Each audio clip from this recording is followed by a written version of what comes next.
দেয়াল ভাঙতেই বের হয়ে এলো ১,১৭০ কোটি টাকার স্বর্ণ, যেখানে ছিল বস্তা বস্তা স্বর্ণ মুদ্রা ও সোনার বার।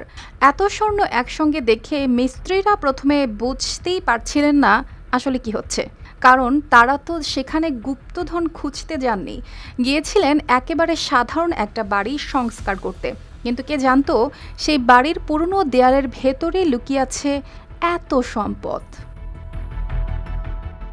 ঘটনাটি বেলজিয়ামের পূর্ব ফ্ল্যান্ডার্সের ডেন্ডারমন্ডে এলাকার। সেখানে একটি বাড়িতে সংস্কারের কাজ চলছিল। পয়ঃনিষ্কাশনের পাইপ বসানোর জন্য খোঁড়াখুড়ি করছিলেন কয়েকজন নির্মাণ শ্রমিক।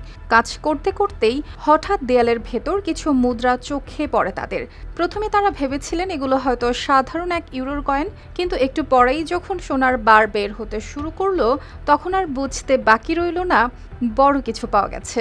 তারপর যত খোঁজা হলো ততই বেরিয়ে আসতে থাকলো স্বর্ণমুদ্রা ও বার। সব মিলিয়ে সেগুলোর আনুমানিক মূল্য প্রায় ৯ কোটি ইউরো। তিব্বত কদুর তেল চুলকে করে শক্ত আর মজবুত, ঠান্ডা মাথায় ভালোবাসার জয়।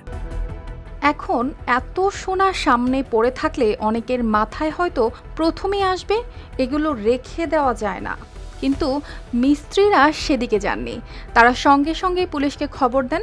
তাদের মতে এত বিপুল পরিমাণ স্বর্ণ লুকিয়ে রাখাও সম্ভব নয়, আর সেটা করতে গেলে আইনি ঝামেলাও তৈরি হতে পারে। খবর পেয়ে পুলিশ এসে পুরো বাড়ি তল্লাশি করে, পরে উদ্ধার করা সব স্বর্ণ নিরাপদ জায়গায় সরিয়ে নেওয়া হয়। ঘটনাটি জানাজানি হওয়ার পর মানুষ যেন আবার সেখানে গুপ্তধন খুঁজতে না যান সেই সতর্কতাও দিয়েছে পুলিশ।